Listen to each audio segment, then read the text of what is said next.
saya pergi kerja, terus saya melakukan umroh ya Pak ya. Nah, saya melakukan umroh itu sampai 7 kali. Nah, di saat itu, saat saya umroh pertama, ya kan Pak, saya tidur kan. Nah, saat tidur itu dibilang tidur ya nggak tidur amat, tidur ayam-ayaman lah ya kalau orang Jawa bilang. Nah, saya tidur itu seakan-akan tuh ada kayak dibilang mimpi, tapi saya itu dengar orang ngomong. Orang jalan saya dengar, tapi saya posisi tidur gitu. Tiba-tiba datang seorang laki-laki berjubah, rambutnya segini, tangannya bolong. Jangan lupa yang belum subscribe, tombol lonceng dipencet, dan juga beri like, beri komen, yang baik, yang benar, jangan melanggar hukum. Shalom Bapak Ibu Saudara-saudari yang dikasihi Yesus dan yang sekasih, kita berjumpa kembali dengan Ibu Siti Amanah ya. Nanti Ibu ini akan bersaksi bagaimana dia bisa mengenal Yesus, tapi sebelumnya kita berdoa. Tuhan Yesus, urapi kami, Ibu Siti Amanah, biar mengucapkan semua yang benar, tidak rekayasa, tapi apa yang dialami bersama Yesus, itu yang diucapkan oleh Ibu Siti Amanah ini. Begitu juga hamba-Mu, sebagai moderator, Tuhan urapi, supaya apa yang kuucapkan semuanya juga untuk hal-hal yang memuliakan nama Yesus. Kalau ada kuasa-kuasa gelap iblis setan roh jahat yang mengganggu, saya patahkan dalam nama Yesus. Dan kami wawancara ini bukan untuk membandingkan yang mana agama paling baik dan bukan untuk saingan, tetapi kami ingin menguatkan iman rekan-rekan kami yang percaya Yesus. Karena itu kami mau Tuhan Yesus membicarakan hal-hal yang kami alami bersama Yesus. Ibu Siti Aminah, Tuhan berkati supaya apa yang dibicarakan semuanya itulah yang dialaminya bersama Yesus. Dalam Yesus yang kudus kami berdoa. Amin. Amin. Saudara, yang saya dengar Ibu Siti Aminah ini dulu Muslim, tapi sekarang sudah percaya Yesus. Dan biar beliau saja nanti yang cerita bagaimana dia bisa percaya Yesus. Iya Bu? Siapa namanya Bu? Siti Amanah Pak. Siti Amanah, oke. Tuhan berkati Ibu. Coba cerita. Shalom saudara semua. Nama saya Siti Amanah. Saya berasal dari Jawa Tengah, lebih tepatnya saya dari Demak. Gitu. Nah, saya awalnya nggak menyangka kalau saya itu akan menjadi seorang Kristen atau percaya dengan Tuhannya orang Kristen. Karena di kita nggak ada ajaran dari kecil kita udah nggak boleh deket-deket sama orang Kristen, nggak boleh ini gitu. Pada suatu ketika saya lulus SMA, saya pengen kerja. Karena ibu saya kan pergi atau gimana ya. Nah, saya pergi kerja, terus saya melakukan umroh ya Pak ya. Nah, saya melakukan umroh itu sampai 7 kali. Nah, di saat itu, saat saya umroh pertama, ya kan Pak, saya tidur kan. Nah, saat tidur itu dibilang tidur ya nggak tidur amat, tidur ayam-ayaman lah ya kalau orang Jawa bilang. Nah, saya tidur itu seakan-akan tuh ada kayak dibilang mimpi, tapi saya itu dengar orang ngomong. Orang jalan saya dengar, tapi saya posisi tidur gitu. Tiba-tiba datang seorang laki-laki berjubah, rambutnya segini, tangannya bolong. Dia elus rambut saya, rambut kepala saya dilus gini. Kalau kita lihat cuman kayak gitu, tapi dampaknya itu dulu kan saya nggak mudeng ya istilah damai sejahtera sukacita itu aku nggak mudeng kata-kata itu. Aku rasakan itu nyaman banget, senyaman-nyamannya gitu ya. Hingga kalau kita mimpi bangun kan udah ya. Kalau itu nggak, kayak berasanya itu apa ya, masih berasa gitu. Pagi saya ke ke Masjidil Haram kan itu Ka'bah itu kan di tengah Masjidil Haram. Nah di situ kan katanya bilang gini, kalau kamu sholat 2 rakaat di depan pintu Ka'bah itu dan berdoa, apa yang kamu doain itu akan terkabul. Ya karena di keyakinan saya yang dulu ya saya ikutin aja dong gitu. Saya berdoa. Nah, di depan pintu Ka'bah itu kan ada kayak kaca. Itu namanya Makan Ibrahim. Kata dari Makan Ibrahim itu bukan makam ya Pak ya. Bedanya itu bekas kakinya. Dari saya duduk sini, oh bekas saya. Nah, itu dinamakan Makan Ibrahim. Nah, di situ di kaca gitu kan. Nah, setelah itu saya di belakangnya sholat gitu. Nah, saya sholat rakaat itu, sholat sunnah 2 rakaat itu, saya berdoa. Karena katanya kalau berdoa sholat berdoa di depan pintu Ka'bah terijabah kan gitu kan. Nah, saya berdoa tuh ceritanya. Nah, setelah berdoa, yang saya doa itu gini. Karena di agama dulu, ya Allah, aku kepengen ketemu sama laki-laki yang bikin saya nyaman kayak di mimpi itu. Saya nggak ngeh kalau dia itu laki-laki itu Tuhan Yesus. Saya nggak tahu karena saya nggak pernah tahu apa Tuhan Yesus. Dari kecil saya juga nggak pernah dikasih tahu itu Tuhan Yesus, nggak ada. Bahkan kalau bisa kita agak jauhan sama orang Kristen gitu. Singkat cerita, saya sampai umroh 7 kali. Nah, saya balik ke saya udah gitu menikah, Pak, ceritanya. Saya menikah, punya 2 orang anak cowok cewek. Tapi mungkin jodoh saya sampai di situ. Suami saya KDRT, sering mukulin saya, hingga saya pergi. Dan saya itu waktu pergi di Singapura, saya dimimpiin lagi. Nah, saya dimimpiin lagi seorang laki-laki, tangannya bolong, berjubah, rambut bau. Tapi kalau wajah saya nggak bisa ngomong ya, Pak. Cuman saya merasakan gitu loh, Pak. Tahu itu laki-laki berjubah gitu. Ngelus lagi. Perasaan ini sangat-sangat merasakan damai seperti yang pertama kali aku bilang itu. Tapi perasaan ini kok sama persis. Sampai aku mengharapkan laki-laki itu selalu ada gitu. Nah, aku berpikir mungkin itu laki-laki terbaik untuk saya, pikiran saya, karena bikin nyaman. Tapi kok aneh, tangannya bolong gitu loh, di sininya itu bolong gitu. Nah, sudah gitu, saya berpikirnya pernah kan kita kumpul kan. Nah, kita kumpul sama kawan-kawan. Aku tuh tiba-tiba bilang gini, gue pengen jadi orang Kristen. Nah, teman saya bilang, lu jangan gila, lu bisa dibunuh. Nah gitu, enggak, cuman bercanda aja kok gitu. Karena waktu itu kan saya belum tahu, tapi nggak tahu, keluar aja kata-kata itu. Saya balik ke Indonesia, saya ketemulah seorang laki-laki. Kebetulan dia kerja satu kantor sama saya kan waktu itu. Nah, dia itu akhirnya nikah sama saya, orang Batak itu, orang Medan. Nah, kita menikah secara Islam memang. Nah, kita menikah, saya didatangin, tapi setiap suami saya membahas Islam, saya itu sensi. Setiap dia membahas Islam itu saya sensi. Nah, dan kebetulan kan waktu itu suami saya sering nonton YouTube-nya Bapak. Nah, apa sih nonton YouTube yang teriak-teriakan kayak gitu, nggak jelas adanya, saya bilang gitu. Saya sensi, jujur Pak, saya sensi. Saya tahu gitu loh Bapak ini. Nah, sama saya, kamu nggak tahu, ini tuh juga dulu kayak kamu. Mana ada kayak gitu, gitu kan. YouTube teriak-teriakan, itu apa gitu kan. Waktu itu jujur Pak, saya nggak tahu itu gitu. Nah, setiap orang ngomong haleluya, haleluya itu apa gitu. Gitu apa? Ini kan kenyataan ya, kejujurannya saya ya. Nah, udah gitu, tapi saya jujur Pak, setiap suami saya pergi, saya penasaran Pak. Saya penasaran. Penasaran banget. Saya baca, pinjam Alkitabnya, tapi tanpa sepengetahuan dia. Sebelum dia datang, saya harus tutup. Jangan sampai dia tahu aku baca Alkitab. Gengsi dong, saya gituin. Saya nggak ngeh waktu itu, nggak tahu kalau aku harus ada Alkitab di Play Store. Itu saya nggak mudeng Pak, nggak tahu. Aku juga nggak tahu searching. Nah, akhirnya saya searching, cari. Akhirnya mengerti gitu loh Pak. Tapi cuman hanya sekedar mengerti, tapi nggak tahu gitu maksudnya apa gitu loh Pak. Nah, singkat cerita, saya punya teman orang Batak juga, cewek itu Pak. Saya bilang, aku pengen ke gereja, hayu katanya. Ya udah hayu, tapi nggak pernah terlaksana. Hayu hanya hayu aja. Hingga aku terus ketemu orang Nias, tetangga saya. Saya bilang, tante, aku mau ikut ke gereja. Ya, yuk tante, hari Rabu yuk. Nah, ini bingung saya. Mana ada gereja hari Rabu? Setahu saya orang Kristen gerejanya hari Minggu. Wah, ini sesat nih. Saya nggak berani dong. Setiap si orang mana Nias itu ngajak saya bilang nanti dulu lah, belum siap lah apa, pokoknya ngeles lah ya, karena saya berpikirnya ini nggak jelas, karena ke gereja setahu saya hari Minggu gitu kan. Saya nggak ada istilah doa ini aku nggak tahu. Hingga saya ketemu seorang orang tua, dia bekerja di gereja yang sekarang saya gereja itu, nggak tahu mungkin itulah Tuhan ya, rencana Tuhan. Tapi saya sebelumnya itu saya dimimpiin lagi, seorang laki-laki itu datang lagi ke saya, tapi nggak ngelus rambut saya, tapi saya dituntun, dibilang inilah Bethlehem gitu.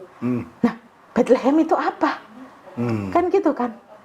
Bethlehem itu apa? Saya nggak tahu Pak, Bethlehem itu apa? Kan gitu kan? Nah, Terus saya tanya, Bang, Bethlehem itu apa? Oh, Bethlehem adanya di Israel sana. Di sana ada tembok ratapan. Makin nggak jelas aja dalam hati saya. Apa itu tembok ratapan atau apa pikiran saya? Sudah tuh selesai tuh Pak. Tapi saya makin gejolak di sini tuh nggak bisa saya ungkapkan. Benar-benar bergejolak. Gimana ya? Mungkin para murtadin di luar sana akan mengerti kalau kita dijamah Tuhan Yesus itu gimana. Sudah gitu, saya ke gereja sama ibu-ibu itu. Saya bilang, aku mau ke gereja. Saya bilang gitu. Nah, saya pikir, aduh nanti saya gimana ya sampai gereja gitu kan. Saya di gereja, terus dijemput ke bawah karena gereja kita kebetulan waktu itu paling atas Pak, di gedung paling atas. Saya ke gereja.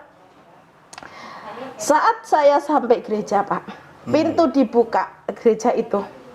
Air mata saya bercucuran. Saya tidak tahu ada apa. Dari puji-pujian gembala, kalau dulu saya nggak tahu gembala ya, taunya pendeta. Pendeta itu ngomong sampai selesai, itu saya cuma nangis aja. Perasaan saya nggak mau nangis, tapi air mata itu ngalir sendiri. Air mata itu ngalir sendiri. Sudah selesai gitu, saya setelah ibadah selesai itu ditanya, gini, siapa yang baru pertama kali ke gereja? Ya saya angkat tangan dong, emang saya baru pertama kali. Dalam hati saya, mampus lah gua, ini kena lah para masalah, karena saya berpikirnya orang Islam gitu kan. Saya didoain, makin nangis saya saat didoain itu Pak. Nah udah gitu saking senengnya saya diginiin, nanti Neng, nanti pulangnya naik angkot aja, kan ada jemputan, karena di gereja kita ada jemputan Pak, karena orang-orang yang nggak ada motor atau apa. Nah karena saya saking senangnya, sekarang bilangnya sukacita ya Pak ya. Saya pengen cepat pulang, bilang suami saya. Saya sampai rumah, saya bilang, Abang, kan saya dipanggil Septi. Bang, Septi tadi ke gereja. Oh, bagus dong. Dah. Coba Pak, lucu kan? Cuman, oh, bagus dong. Sudah tuh, nggak ada perkataan lainnya. Kayak, tapi saya perasaan bergejolak, kayak aneh merasanya, kok nangis terus. Hari Minggu saya ke gereja pertama kali, bahkan saya nggak pernah diajarin Tuhan Yesus apa, Kristen itu bagaimana atau apa, nggak pernah. Saya hari Minggu ke gereja, hari Selasa saya ada kerjaan keluar kota, saya naik bis. Pulangnya saya kecelakaan Pak. Box tronton yang gede itu jatuh ke bis kita. Saya duduk paling depan dan pintu bis itu terbuka. Kalau bis dulu kan cuma naik ada palangan besi gitu aja buat anak-anak. Saya duduk paling depan, pas pinggir pintu terbuka. Saya kan belum Kristen Pak waktu itu. Cuman saya dimimpiin aja. Saat kecelakaan kita ditabrak beruntun 7, banyak yang meninggal, kondektor di bawah ban, saya melihat ya. Seharusnya saya teriaknya Allahu Akbar, Allahu Akbar. Saya enggak Pak. Tuhan Yesus baik, Tuhan Yesus baik, Tuhan Yesus baik. Di saat kecelakaan mobil kita terbelik, saya panggilnya Tuhan Yesus baik. Dari mana Pak kata-kata itu? Seharusnya saya Allahu Akbar, Allahu Akbar dong. Karena saya belum diajarin, cuman pertama hari Minggu ke gereja, Selasa saya kecelakaan. Nah coba. Tahu nggak Pak, orang meninggal banyak, kecelakaan banyak, ada kok di Google kok, KM 55 Cikandi, masih ada sampai sekarang di YouTube. Saya kecelakaan di situ. Nah, pada saya paling depan kan Pak, ditabrak berapa bis yang meninggal belakang kebanyakan. Saya itu cuma terluka sedikit aja di bibir saya. Saat saya dibawa, ya namanya kita kecelakaan pasti lemes dong, shock wajar gitu kan. Nah, saya itu nggak apa-apa Pak. Cuman terluka sedikit, coba. Bahkan nggak mau ngalir darah gitu, enggak Pak. Cuman di ujungnya sedikit. Nah, sudah gitu saya udah selesai dirawat di kota terdekat itu, saya dibawa balik. Di gereja kami ada istilah doa mukjizat. Entah mengapa, walaupun saya baru dari rumah sakit lemes Pak. Setiap hari itu saya berapa kali suntikan untuk suplemen otot karena otak, karena kan kita ada benturan, takutnya ada apa-apa. Saya tetap harus ke gereja, saya mau doa mukjizat. Ya saya nggak tahu doa mukjizat itu apa. Nah sudah gitu, sudah tuh saya ke gereja, saya semakin yakin, semakin saya rajin ke gereja. Ya walaupun tidak mudeng, karena saya akuin di sini, saya tegasin lagi, saya menjadi seorang Kristen bukan karena beras atau Indomie atau finansial, tapi saya menjadi orang menerima Tuhan Yesus sebagai Tuhan saya itu karena Tuhan Yesus sendiri datang ke saya, menjamah saya, bukan karena siapa-siapa. Nah sudah gitu, saya yakin, saya minta dibaptis. Saat saya minta dibaptis, saya terima dibaptis itu, saya meminta sendiri loh Pak, bukan ditawarin. Saya mencari sendiri Tuhan, bukan karena dikasih tahu orang atau pendeta ujuk-ujuk Bapak datang ke saya nginjilin saya, enggak ada. Saya saya minta dibaptis. Setelah saya mau dibaptis, saya udah ngisi formulir semuanya. Saya pendarahan 3 bulan, Pak. Aku pikir datang bulan biasa dong. Seminggu, 2 minggu, 3 minggu, 1 bulan, 1,5, hingga 3 bulan. Nggak berhenti. Sampai saya bosen, Pak. Minum obat, jangankan berhenti, Pak. Berkurang pun enggak. Siapa yang nggak bosen, Pak? 3 bulan loh, Pak, waktu itu. Bahkan lebih ya. Tapi ada lucunya gini. Karena saya di sebelumnya, kalau kita datang bulan, jangankan ke masjid, pegang Al-Quran aja tidak boleh. Karena kita najis. Ya. Saya berpikir masih keyakinan yang dulu dong, Pak. Saya nggak mau ke gereja, Bang. Gini saya ngomongnya, Bang, saya nggak ke gereja hari ini. Kenapa? Saya lagi datang bulan. Ketawalah suami saya. Saya jawabnya, enggak bener nih. Suka ngelihat yang teriakan. Sekarang pikiran saya nggak bener, jujur loh, Pak. Nah, sudah gitu, itu jawabnya, Tuhan saya tidak jijik sama darah. Itu jawaban suami saya. Ya udahlah, saya gimana ya? Saya takut tembus ke apakah, pokoknya gimana caranya, gitu kan. Ternyata sampai gereja, nggak apa-apa, Pak, boleh. Ternyata nggak ditanyain, kamu lagi datang bulan nggak, gitu. Ya saya di sana sukacita banget kan, Pak. Nah, singkat cerita, udah 3 bulan tuh, Pak. Saya nggak berhenti, saya capek ke rumah sakit, periksa itu capek, Pak. Nggak ada apa-apa, tapi darah keluar terus, gitu kan. Sudah gitu, pas hari Minggu itu biasanya kan saya selalu gini. Kalau saat firman, aku nggak mau ketinggalan 1 detik sedikit pun firman itu ketinggalan. Saya itu biasa kalau mau firman itu saya ke toilet dulu biar nanti nggak ada istilah mau kencing lah, apalah itu aku nggak mau, Pak. Sudah saya siapkan, bahkan air pun saya bawa. Karena saya nggak mau ketinggalan firman yang akan dibawakan oleh gembala saya itu. Mungkin ini udah diatur Tuhan. Saya tiba-tiba itu mau kencing. Saat mau kencing, softtek saya nggak ada apa-apanya, Pak. Bersih. Udah 3 bulan lebih tuh, Pak. Karena pergumulan saya pengen dibaptis, katanya kok nggak bisa-bisa terus karena datang bulan. Nah, saat itu juga saya bilang, saya mau dibaptis sekarang ini. Saya jawabnya gitu. Nah, kalau orang dibaptis sukacita dong, Pak. Suami saya pasti sukacita. Saya telepon. Saya tuh baptis itu nggak diantar siapa-siapa kecuali pendeta sama ibu itu karena dia pekerja. Nggak ada yang nganter suami saya atau apa, Pak. Jadi saya berangkat sendiri. Ya coba, Pak. Nah, setelah suami saya telepon, Bang, saya mau dibaptis. Ya udah, bagus dong. Nanti kirim foto atau video dong. Udah, dengan muka datarnya. Nah, kayak nggak ada.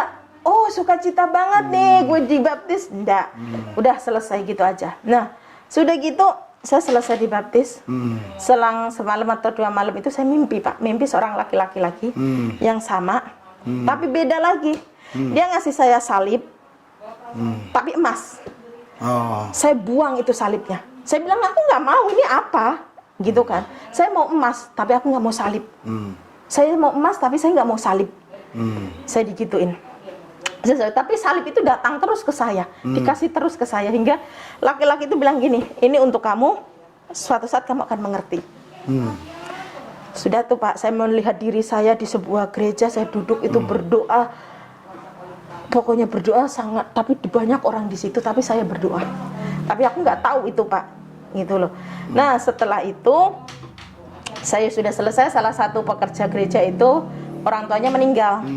Saya ikut ngelayatnya orang Kristen kayak apa sih? Penasaran dong, Pak, saya.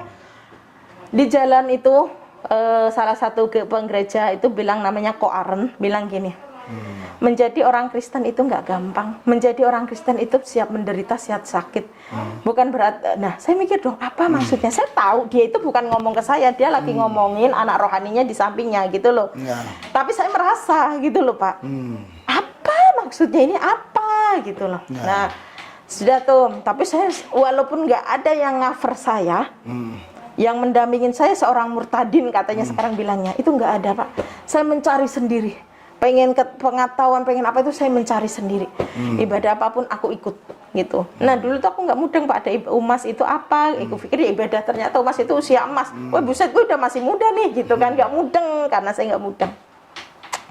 Nah, itu selesai. saya beranikan diri untuk mendeklarasikan diri saya kalau saya ini percaya Tuhan Yesus, dan kalau Tuhan Yesus datang nggak bawa agama ya Pak ya, intinya saya percaya muridnya Tuhan Yesus itu adalah Tuhan saya, Tuhan yang nyata, Tuhan yang hidup. Saya bilang gitu kan. Orang tua saya tahu, jelas mereka nggak terima dong, walaupun kami orang NO, mereka nggak terima. Dunia akhirat, segala macam. Hingga suatu ketika orang tua saya melihat kesaksian saya, karena saya kan udah banyak kesaksian di mana-mana ya, melihat saya dengan saya, dan salah satu petugas kampung kami nggak terima.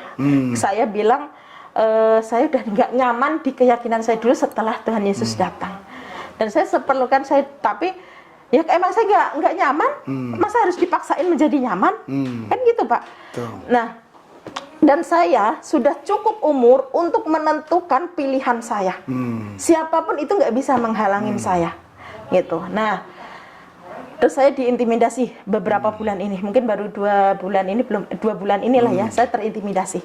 Kalau kamu mau pulang, bukan pulang ke kampung, tapi pulang ke kuburan. Wah, pokoknya sumpah serapah segala macam itu datang ke saya. Hingga anak saya itu pernah saya bawa ke sini pas main. Anak saya tuh saya ajak ke gereja Pak, gitu, karena saya gerejanya GPI kan ada musiknya ya Pak ya. Anak saya kan nggak mudeng itu gereja. Saya bilang, Dek, Kak ikut ibu yuk, gitu. Dia cerita, dan dia juga ngomong, teman-teman, aku tadi diajak ibu lihat konser katanya. Tapi konsernya itu haleluya, Tuhan Yesus, gitu. Nah, orang yang dewasa paham dong Pak. Nah, anak-anak kan nggak tahu, taunya itu konser gitu. Hingga akhirnya orang tua saya dapat penolakan, dapat yang nggak terima lah ya, katanya kalau kamu mau mengikuti lain tapi jangan menjelekkan agama sebelumnya. Apa menjelekin? Emang saya nggak nyaman? Nggak bisa dong kalau saya dipaksa. Saya udah kelewatan umur untuk menentukan pilihan saya. Hingga saya dapat kabar anak saya dimasukin pesantren yang 7 tahun itu. Tapi sebagai seorang ibu, bapak tanya pasti saya sedih. Secara seorang ibu, secara manusiawi, saya berusaha sedih, ya gimana lagi. Hingga akhirnya ya sudahlah, mau bagaimana lagi, saya yakinin, saya imanin anak saya nggak apa-apa. Sekarang dia masukin pondok pesantren, suatu saat dia akan mengerti kebenaran itu, dia akan menjadi seorang penginjil yang hebat. Itu yang saya yakinin waktu itu. Hingga akhirnya saya mulai bertumbuh rohani saya, saya bilang, untuk gini, mungkin memang iya dia anak saya, tapi secara daging. Kalau tidak bisa anak saya bawa ke jalan Tuhan Yesus ini, kebenaran ini, atau secara roh itu berarti bukan anak saya. Tapi secara daging memang dia anak saya gituin. Nah, sudah gitu, mengikut Tuhan Yesus itu tidak segampang orang pikirkan. Memang kalau kita satu orang bertobat, malaikat di surga bersorak-sorai, itu di surga, beda di bumi, beda di dunia gitu. Terintimidasi jelas. Hingga orang terdekat tuh, iblis itu akan berbagai cara untuk menggagalkan dengan keyakinan baru saya. Udah gejolak di hati saya yang luar biasa. Bener nggak saya ambil keputusan ini? Apa saya makin dosa atau sirik? Karena orang sirik atau orang musyrik. Musyrik. Karena orang musyrik itu menduakan Allah dan wajib dibunuh, kan gitu kan. Nah, apa mungkin saya akan menjadi seorang musyrik? Bener nggak ya apa yang aku ambil ini, keputusan yang aku ambil ini bener nggak ya, saya gituin. Tapi gejolak di hati ini sangat-sangat luar biasa. Dimana 31 tahun lebih saya di keyakinan yang dulu, tiba-tiba di saat usia saya 31 tahun lebih ini, saya menerima kepercayaan sesuatu yang baru, dan itu benar adanya. Pasti goyah dong Pak. Lebih baik saya disakiti tubuh saya daripada gejolaknya hati ini. Bingung. Nggak ada yang cover. Nggak ada yang menasehatin. Apa yang aku pilih itu benar apa salah. Tidak ada Pak. Nah, udah gitu usaha hancur. Kita nggak bisa makan. Kita mau diusir dari kontrakan. Karena mengikut Tuhan Yesus kan itu tadi akan kehilangan semuanya, nggak akan diterima, kan gitu kan. Tapi saya yakin Pak, seyakin-yakinnya Tuhan Yesus itu baik. Intinya itu saya, Tuhan Yesus itu baik hingga detik ini, makanya saya masih bisa di sini. Nah, setiap mau apa, tapi iblis itu nggak akan pernah tinggal diam. Dia menyakitin saya melalui orang terdekat saya sendiri. Yang dimana orang itu benar-benar berarti buat saya. Saya putus asa, gitu kan. Tapi apa ya, namanya itu selalu kejadian apa perjalanan saya itu nggak segampang membalikan telapak tangan. Usaha hancur, saya bikin usaha apa namanya, bikin tahu bakso, hingga tahu bakso saya dibelatungin. Roh kejahatan, roh itu datang ke saya. Tahu bakso yang saya mau bikin, yang saya bikin masih panas, dipenuhin belatung. Tahu bakso di freezer, keluar bukannya apa bunga es, tapi belatung gede-gede. Mana ada Pak belatung di freezer? Tahu itu baru. Dari kapan sejarahnya tahu itu berlatungan? Tahu itu bau busuk ya, bukan belatung. Bakso itu masih baru Pak, masih kalau mungkin oke lah berhari-hari mungkin ya. Itu baru 5 jam, 3 jam, bahkan tahu masih anget Pak. Itu belatungan. Bayangin Pak. Udah nggak, saya cuma gini, burung di udara itu makan kok, nggak kerja, masa saya nggak makan? Pikiran saya ya Pak ya. Nah, tapi dengan keyakinan saya ini, pokoknya saya yakin Tuhan Yesus baik, itu aja yang saya yakinin. Tidak hanya segitu Pak, iblis mencobain Kak saya Pak untuk bisa kembali ke Muslim. Orang terdekat saya seperti saya bilang itu dipakai iblis. Hingga suatu malam jam 3 malam itu saya itu nangis, bingung. Cuman saya punya 3 pilihan. Kok sebegini amat ya hidup saya gitu. Apa saya harus kembali Muslim? Kalau nggak kembali Muslim kan ibu saya nggak mau terima saya. Saya mau pulang udah nggak diterima, malah ada yang mau bunuh. Apa aku harus kembali Muslim? Itu satu. Yang kedua, apa aku harus mati? Udah mau bunuh diri itu Pak saya. Kalau menurut saya Pak, saya nggak ada Pak, teman pada ngeblok saya. Semua teman nggak ada. Orang yang saya pikir bisa buat sandaran buat saya malah menyakitin saya. Ngapain saya hidup lagi? Kan gitu kan? Apa aku kembali hidup? Apa aku harus jadi orang orang Islam lagi? Galau dong Pak. Dilema saya harus bagaimana? Saya udah berencana mau bunuh diri. Saya nggak peduli semua itu pikiran saya. Tapi saya akan mempertahankan iman saya, mempertahankan yang menyakitin saya waktu itu kan, kemarin itu, karena saya belum bertumbuh, iman saya belum tahu gitu. Saya harus mana yang harus aku pilih di antara 3 ini? Aku harus mempertahankan iman ini, atau aku harus mati saja, atau kembali ke Muslim? Itu sesuatu yang sangat-sangat membuat saya down, bener-bener sangat down gitu. Saya waktu itu ambil keputusan untuk tetap mempertahankan iman saya. Tuhan pelihara sampai detik ini. Setelah itu saya ditanya, kamu mau pakai cara apa? Digituin kan. Untuk orang-orang yang terdekat kamu yang dipakai iblis gitu kan, mau lewat jalan apa? Saya ditanya gitu, jawaban saya akan menggunakan cara kasih. Saya tetap akan saat ini juga, detik ini juga, saya lepaskan roh pengampunan, saya lepaskan pengampunan buat orang-orang yang menyakitin saya. Saat ini juga, detik ini juga. Saya akan membalas mereka semua dengan kasih. Saya selalu segitu Pak. Jadi menjadi murid Tuhan Yesus itu nggak segampang yang orang-orang pikirkan. Kalau intimidasi dari seberang mungkin udah wajar pasti. Tapi kalau intimidasi dari sesama kita, itulah kadang yang lebih menyakitin kita. Itu Pak sedikitnya pengalaman saya mengikuti Tuhan Yesus. Wah, tadi Ibu nggak ceritakan tahun berapa Ibu mengenal Yesus itu? Mengalami perjumpaan pribadi dengan Yesus. Mengalami perjumpaan pribadi kan awal umroh itu udah dari tahun 2002 ya Pak ya? 2002 ya? Jadi Ibu umroh sampai 7 kali. Kalau umroh itu kan ada yang mengelilingi Ka'bah itu apa yang Ibu ucapkan? Labbaik Allah Pak ya, yang namanya labbaik Allah, Allahumma labbaik, labbaik la syarika lakal labbaik, innal hamda wa ni'mata lakawal bul la syarikalak. Nah itu dimana kita akan datang ke panggilan, dimana kita akan datang dengan panggilanmu, kita akan memenuhi panggilanmu gitu Pak. Itu yang dilakukan itu. Ya. Gitu. Jadi saya coba tes yang ringan aja. Kalau ibu memang dulunya Islam, ibu bisa mengucapkan Al-Fatihah ya. Oh, bisa. Nah, coba ibu. A'udzubillahi minasyaitonirrajim. Bismillahirrahmanirrahim. Alhamdulillahirabbil alamin. Itu kan Pak Ya. yang dimaksud. Ya. Malik yaumiddin. Ar-Rahmanir-Rahim. Ar-Rahmanir-Rahim. Malik yaumiddin. Iyyaka na'budu wa iyyaka nasta'in. Ihdinas siratal mustaqim. Siratal ladzina an'amta 'alaihim ghairil maghdubi 'alaihim waladdallin. Gitu Ya. kan.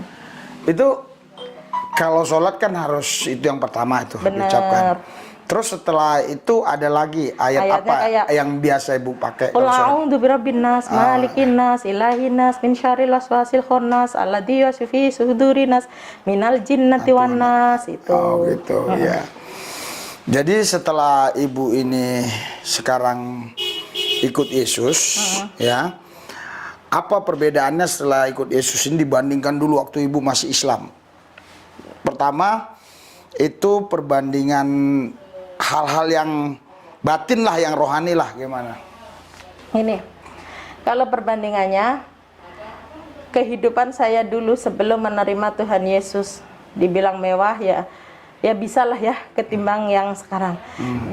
Saya sebelum menerima Tuhan Yesus sama saya sekarang yang sudah menerima Yesus beda 180 derajatnya itu dari segi finansial. Dulu saya mau beli apapun gampang, pergi mobil ada, ibaratnya apapun gampang. Tapi setelah menerima Tuhan Yesus semua itu habis. Tapi yang tidak saya punya di saat saya kaya itu adalah sukacita, damai sejahtera. Di saat kondisi saya kayak gini tapi saya punya sukacita, damai sejahtera. Itu. Jadi perbedaannya adalah setelah ibu terima Yesus ini, ibu bisa menikmati sukacita damai sejahtera. Dulu Benar. sebelum terima Yesus nggak bisa. Benar. Oh begitu. Terus sekarang ibu setelah terima Tuhan Yesus sudah pernah bersaksi kepada keluarga-keluarga atau udah pernah melayani salah satu keluarga gitu? Belum pernah Pak, karena mereka masih tertutup karena baru ini ya. Saya menerima Tuhan Yesus 2018 akhir, ibaratnya 2019. 2019 saya menerima Tuhan Yesus, tapi selama itu kan nggak bertumbuh. Setelah itu 1 tahun kemudian kan pandemi. Setelah pandemi itu kan kita nggak ada itu ya. Nah, setelah itu kita itu baru 4 bulan 5 bulan inilah ya Pak ya, saya baru mulai tumbuh rohani saya di situ. Oh begitu. Jadi kita belum sempat melayanin karena saya ingin benar-benar membekalin diri saya dulu gitu. Gitu ya. Jadi ini visi misi ibu ke depan ini apa untuk hal-hal yang rohani lah dulu. Hal-hal yang rohani ibu mau buat apa kira-kira dalam pikiran ibu ini ke depan ini? Saya Pak, kalau ditanya ke depan, saya sesuai Tuhan yang mau pakai saya, bagaimanapun itu Tuhan mau pakai saya siap. Oh begitu. Gitu. Ibu udah ada anak ya? Anak dari suami pertama itu tadi 2. Oh tapi dulu nikah Islam. Iya. Oke sekarang saya sudah wawancara ibu ini bagaimana dia bisa mengalami Yesus secara nyata. Dan menurut saya tidak diragukan lagi ya, karena di Islam itu kalau sholat itu memang selain pertama itu niat, ya kedua itu pertama niat, terus Al-Fatihah, terus tadi surat apa yang ibu baca tadi? Qul a'udzu birabbin nas. Qul a'udzu birabbin nas ya, Qul a'udzu birabbin nas, kadang Qul huwallahu ahad dan lain-lain.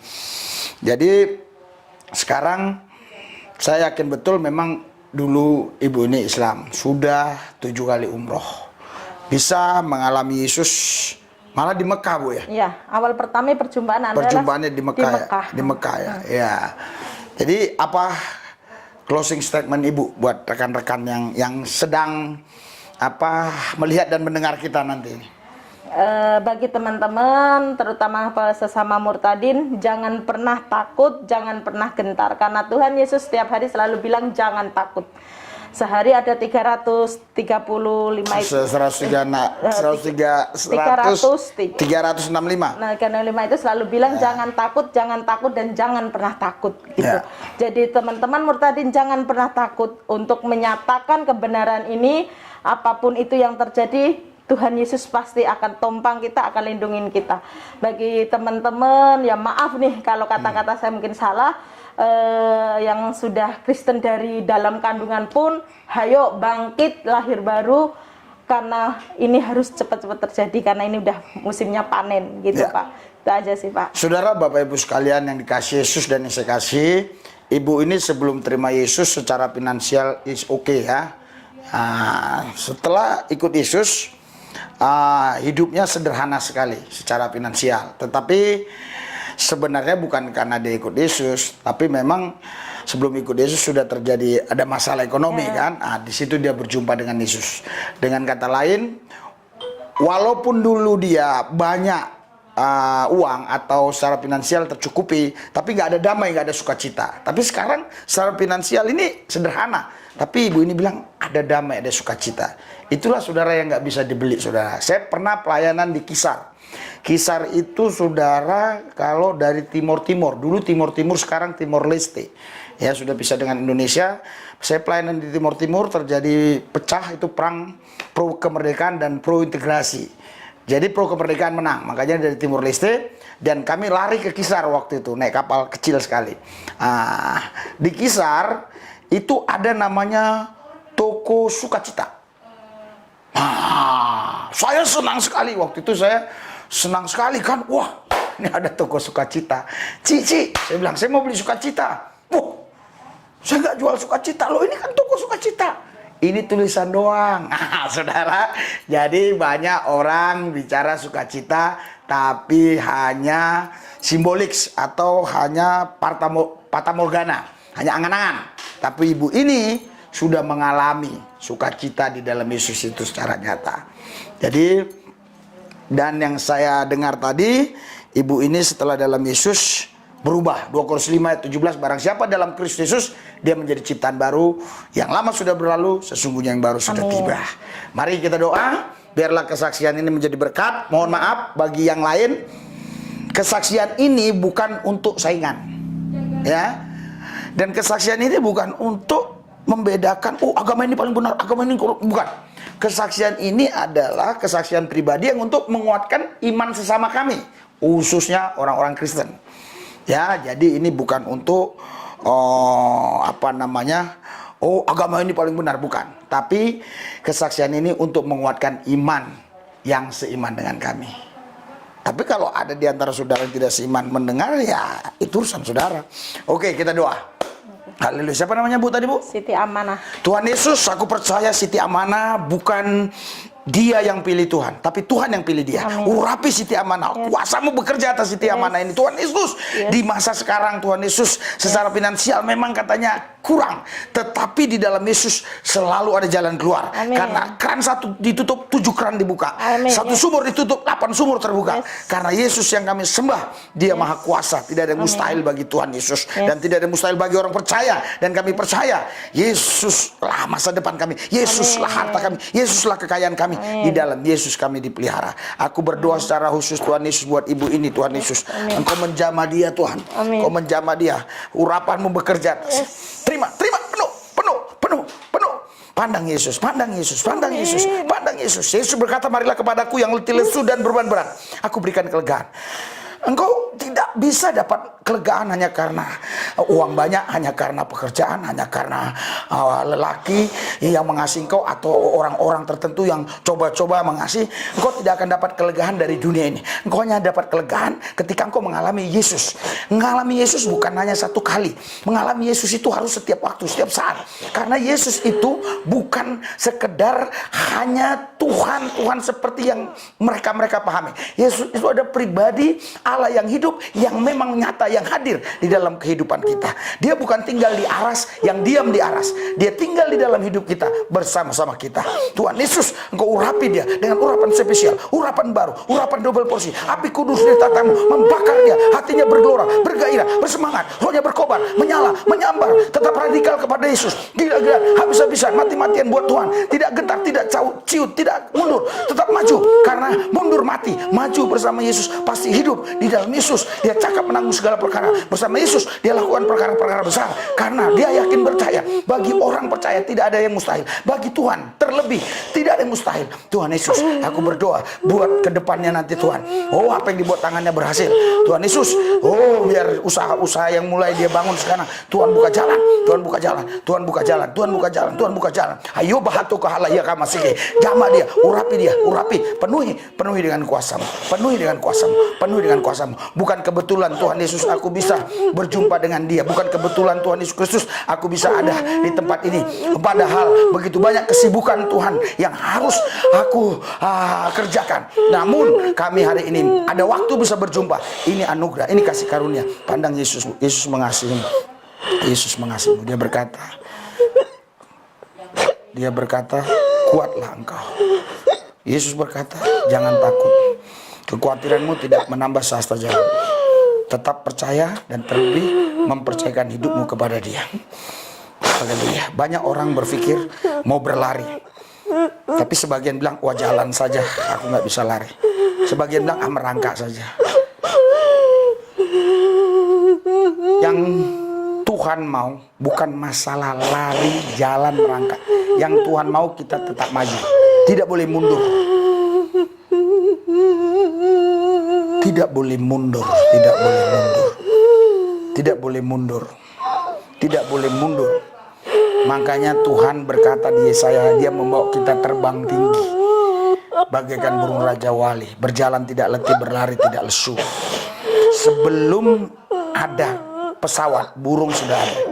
Tapi sekarang ada pesawat, dan ini adalah satu gambaran yang luar biasa yang Tuhan berikan kepada kita, yang Tuhan tahu. Burung saya lihat tidak pernah mundur, dan pesawat pun tidak bisa mundur.